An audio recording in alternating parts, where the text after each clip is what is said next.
be a trauma response? Would that be a kind of response that was the result of the degree of the distress that I was experiencing?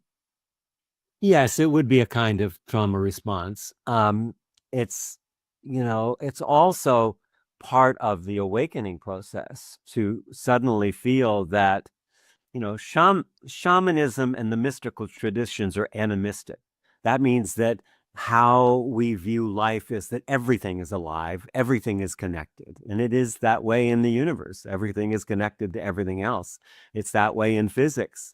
It's only the human mind that has had a coup over the heart that allows us to have this sense of separation, because there's been, our heart is the ruler of our life, and the real brain that should be operating, but the intellect and the cognition has taken over and suppressed that natural knowing, the inner GPS, which you could call the soul.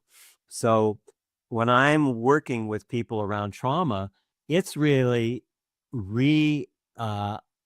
connecting with our soul and expanding the capacity of our heart and soul to live a prosperous and authentic, a transparent life with each other. So trauma keeps us stuck and in what's called repetition compulsion.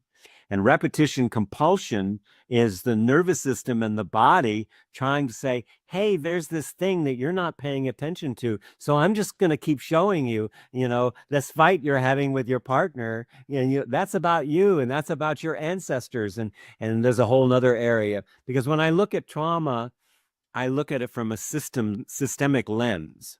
So we call it AIC fluidity, ancestral, individual, and collective fluidity. Those are all impacting us all the time.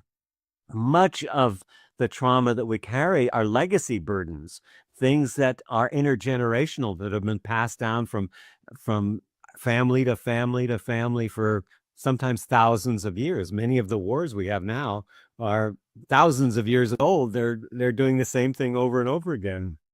And hopefully we won't blow ourselves off the planet before we wake up to the fact that we're a traumatized world, and everyone is traumatized. If it isn't individual, it's familial. If it's not familial, it's ancestral, collective, geographic, immigration. It goes on and on and on. Yeah. And so to even think that you're not traumatized, when you begin to recognize, no, we're all traumatized.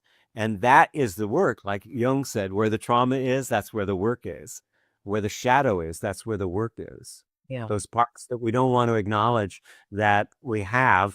And certainly we don't want anybody else to know that I'm carrying this shame or sense of self-doubt or not enough or unlovable, whatever it is that happens. Yeah.